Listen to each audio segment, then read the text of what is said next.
Scientists discovered a prehistoric man and revived him, but they had no idea what he was capable of.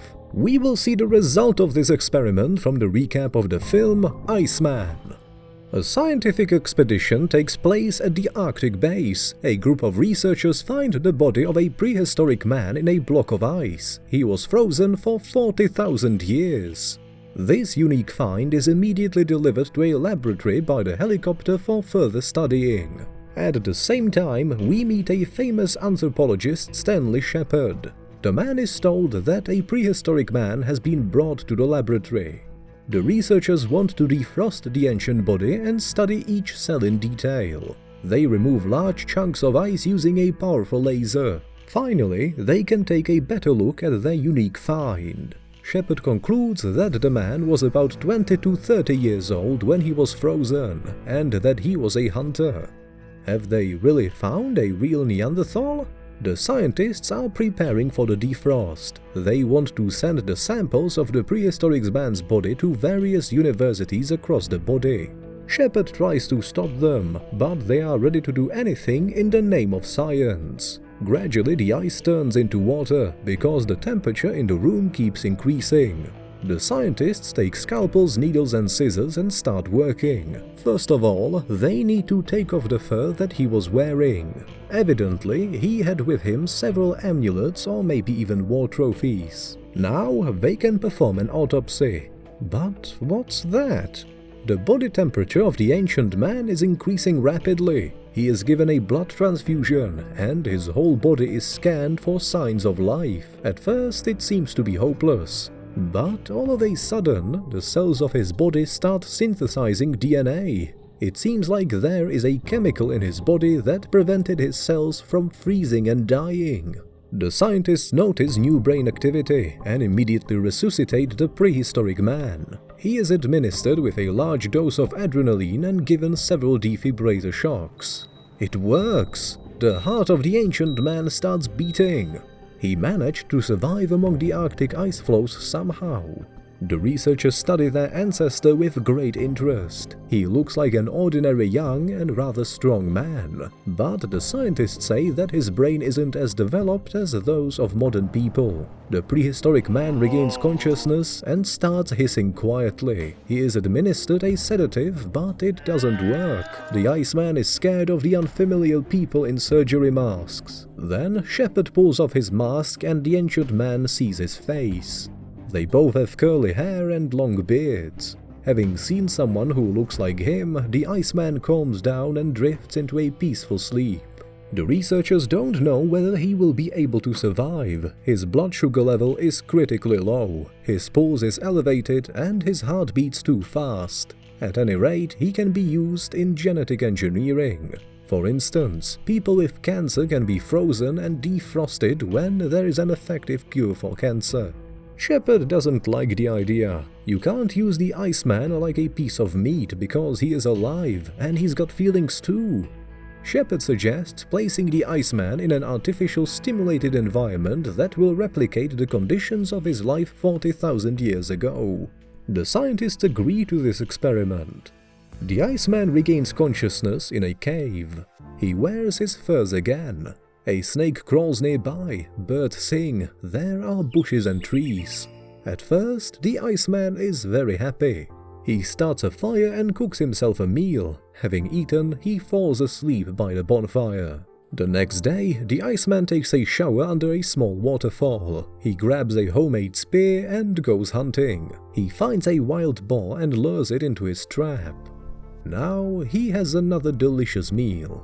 A new day comes. The Iceman tries to catch a fish in a small pond. However, instead of it, he pulls out a tube resembling a shower hose and studies it with curiosity. The tube leads him to a bigger pipe that supplies water. Also, there is a fence and a door with a lock. The Iceman gets out of his enclosure and sees the bars as well as the modern people. Then the hero realizes that he is not home, but rather in some foreign and unfamiliar place. He cries ferociously and is ready to fight. That's why one of the scientists is forced to use a gun with a tranquilizer. The researchers take the Iceman to an isolation unit. They decide it's best to study this specimen when he is asleep rather than awake. Shepard is very upset. For him, the Iceman is a living being rather than a scientific experiment. Besides, he can be used to study the ability of the human body to adapt, because the Neanderthals could walk barefoot on fire and could easily tolerate strong physical pain. Shepard sets out to meet the Iceman for the first time. At first, the Iceman is very aggressive. He roars angrily and does his best to show that he is not happy to see the uninvited guest. Shepard bravely walks up to him, but the Iceman immediately throws him to the ground and grabs a heavy stone. He drops it near Shepard's head and looks into his mouth. Then he studies his hands and feet, and finally he tries to say his name. It sounds like Charu. That's why the Shepherd names the Iceman Charlie. The anthropologist asks his new friend to say his first word. Charlie wants to tell him many things. However, Shepard doesn't understand his primitive language. In the evening, the scientists play computer games in order to relax after a hard day of work. Shepard asks to send a linguist to the base. His request is granted. Soon, an experienced linguist joins them. Shepard comes to Charlie again and teaches him new words. They grow closer and even behave like real friends. However, Shepard understands that the Iceman is very lonely. At one point, Shepard starts singing a famous song, Heart of Gold, and it inspires Charlie to sing one of his songs too. The Iceman is sent to an operating table for yet another examination.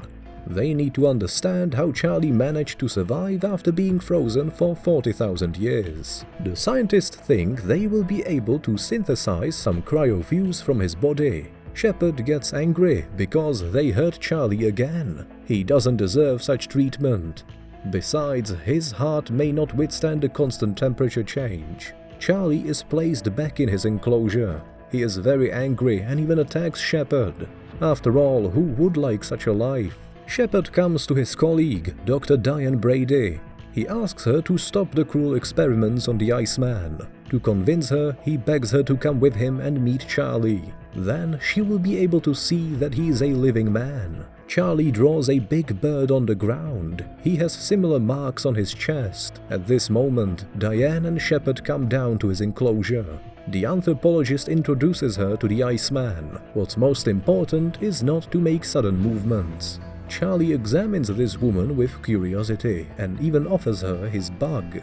He smells Diane and then tries to caress her. Shepard explains to Charlie that this is his woman and that she can't be touched. When Charlie tries to exchange Diane for one of his belongings, Shepard explains once again that this is his woman. Charlie feels bad. He tries to tell them about something. Then he uses a chalk to make marks on the ground, showing that he also had wife and children 40,000 years ago. Alas, that was before he got frozen. Charlie really misses his family. At this moment, a helicopter flies over the enclosure. Charlie looks at it and thinks it's real magic. He angrily shouts the word, Bida, and having left people behind, climbs onto the roof of his enclosure. Charlie raises his hands up, making obeisance to the helicopter as if it was a real god. Charlie demands that the scientists remove the transport urgently. The helicopter flies away from the dome. However, from this moment on, Charlie only thinks about the incredible deity. Shepard goes to the local natives to seek advice from them, because their behavior closely resembles that of Charlie. He says that the Iceman keeps saying the word Bida. Turns out this is the name of a mythical bird that, according to legend, God sent to Earth. Shepard understands that Charlie isn't just a prehistoric man. Obviously, he had a connection to the spiritual realm, and this bird became a symbol of paying for his sins. The Ice Age claimed a lot of lives, and apparently Charlie decided to sacrifice himself to the gods in order to save his tribe. Now he has been in a state of trance for several days. Shepard leaves the Iceman's enclosure. He doesn't know how he can be helped, but Charlie finds a solution himself. He escapes from his enclosure with a stick in his hand and gets into one of the observation decks. There, Charlie sees a lot of unfamiliar modern devices and decides that they are his enemies. Even his own reflection scares him.